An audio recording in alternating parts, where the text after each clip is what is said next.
1,5 tahun ini kita mengalami pandemi, dan akibatnya cukup banyak orang-orang yang mengalami kesulitan dan pergumulan dalam usaha dan pekerjaannya.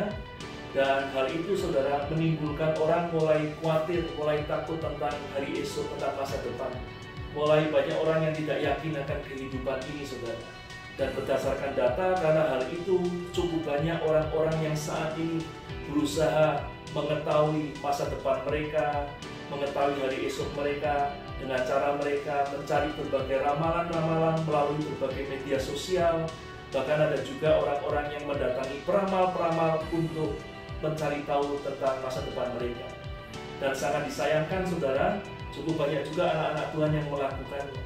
Tentunya hal ini tidak berkenan di hadapan Tuhan saudara. Mengapa? Karena Tuhan tidak mau kita mencari tahu tentang masa depan kita, apalagi dengan mencari atau meminta dari para peramal-peramal atau dari ramalan-ramalan saudara. Kenapa saudara? Karena apabila ramalan itu memberikan kepada kita sesuatu yang baik, maka hal itu akan menjadi sebuah keinginan, bahkan bisa menjadi sebuah ambisi dalam hidup kita, dalam diri kita untuk kita bisa mencapainya saudara. Dan saya percaya kalau bukan dari Tuhan, maka semua itu tidak akan bisa tercapai, tidak bisa digenapi. Dan waktu hal itu terjadi saudara, maka ramalan-ramalan itu akan menimbulkan kekecewaan, akan menimbulkan kemarahan, bahkan bisa menimbulkan putus asa, putus pengharapan, tidak punya semangat lagi, bahkan orang bisa depresi dan stres. Dan sebaliknya saudara, kalau ramalan itu adalah sesuatu yang buruk bagi kita, maka tanpa sadar hal itu bisa mempengaruhi pikiran kita, sehingga tanpa sadar kita akan selalu diingatkan tentang hal itu, sehingga kita jadi takut, khawatir, bahkan saudara, seakan-akan kita sedang mengutuki diri kita sendiri dalam pikiran kita. Karena itu Tuhan tidak mau kita mencari tahu tentang masa depan hari esok melalui ramalan-ramalan saudara. Nah, bagaimana kalau kita ingin tahu saudara tentang masa depan kita? Apa yang Tuhan katakan kepada kita saudara? Mari baca bersama dengan saya Roma 10 ayat 17. Roma 10 ayat 17 berkata, jadi iman timbul dari pendengaran dan pendengaran oleh firman Kristus. Saudara, kalaupun kita mengerti atau mengetahui tentang sesuatu yang akan terjadi di masa depan kita, Tuhan mau biarlah itu karena Tuhan yang memberitahukan kepada kita. Dan Tuhan akan memberitahukan kepada kita lewat firman-Nya, saudara. Amin. Pada waktu Tuhan memberitahukan apa yang akan kita alami, apa yang akan terjadi di masa depan kita, dan Tuhan memberitakannya lewat firman-Nya, saudara, maka hal itu akan menimbulkan iman dalam diri kita. Dan akibatnya, saudara, pada waktu timbul iman, maka kita akan punya kekuatan ilahi. Kita akan punya kekuatan yang berasal dari Tuhan untuk kita bisa mencapai. Sehingga kita melakukannya, kita mengejarnya bukan dengan kekuatan kita sendiri, tapi dengan tuntunan dan dengan kekuatan serta berkat dari Tuhan. Dan sekaligus saudara, iman itu akan memberikan kepada kita kekuatan untuk menghadapi prosesnya.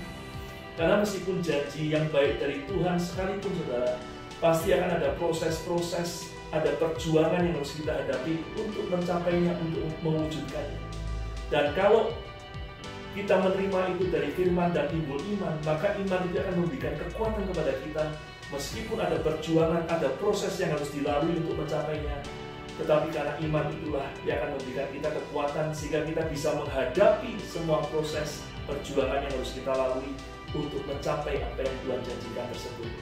Dan karena itu, kalau kita mengetahui masa depan kita karena Tuhan yang menyatakannya lewat firman-Nya, maka pada akhirnya semuanya akan membawa kebaikan kepada kita, karena pasti kalau dari Tuhan pasti akan digenapi. Amin saudara. Karena itu saudara, mulai hari ini saya mengajak kita untuk mari kita hanya memandang Tuhan, hanya percaya kepada Tuhan.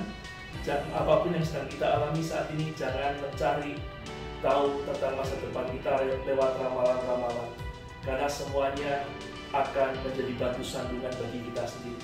Dan yang terakhir saudara, saya ingin bacakan buat saudara Yeremia pasal 29 ayat 11. Ini janji Tuhan tentang masa depan bagi kita semua. Dikatakan, sebab aku ini Tuhan mengetahui rancangan-rancangan apa yang ada padaku, kata Tuhan, mengenai kamu. Demikianlah firman Tuhan, yaitu rancangan damai sejahtera dan bukan rancangan kecelakaan, untuk memberikan kepadamu hari depan yang penuh harapan. Saudara, Tuhan berkata Tuhan nggak pernah merancangkan kecelakaan bagi kita, tapi yang Tuhan rancangkan kepada kita adalah hari depan yang penuh dengan pengharapan. Dan karena itu saudara, apapun yang sedang kita alami saat ini, meskipun ada kesulitan, ada pergumulan, tetap percaya bahwa masa depan kita penuh dengan segala kebaikan dan kemurahan Tuhan. Amin. Karena itu kita tidak perlu khawatir sehingga harus cari ramalan-ramalan, tapi kita bisa tetap jalani hari-hari ini dengan kekuatan dan iman bahwa Tuhan merancangkan yang terbaik bagi kita. Karena itu saudara, tanggung jawab kita adalah untuk kita terus berjalan dalam iman, dan juga kita membawa keluarga kita, seisi rumah kita, anak-anak cucu-cucu kita, supaya kita tetap percaya dan berpengharapan hanya kepada Tuhan. Dan untuk itu mari berdoa bersama dengan saya supaya kita diberikan kekuatan oleh Tuhan. Mari satukan hati.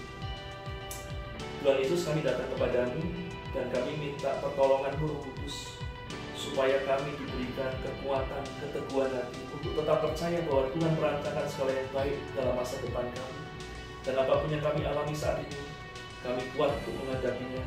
Dan kami tidak pernah mencari ramalan-ramalan dari manapun, karena kami percaya bahwa janji Tuhan dan semua kebaikan kemurahan Tuhan akan diwujudkan di masa depan kami. Terima kasih Tuhan, kami serahkan hidup kami di dalam tangan-Mu, dan di dalam nama Tuhan Yesus Kristus kami berdoa dan bersyukur.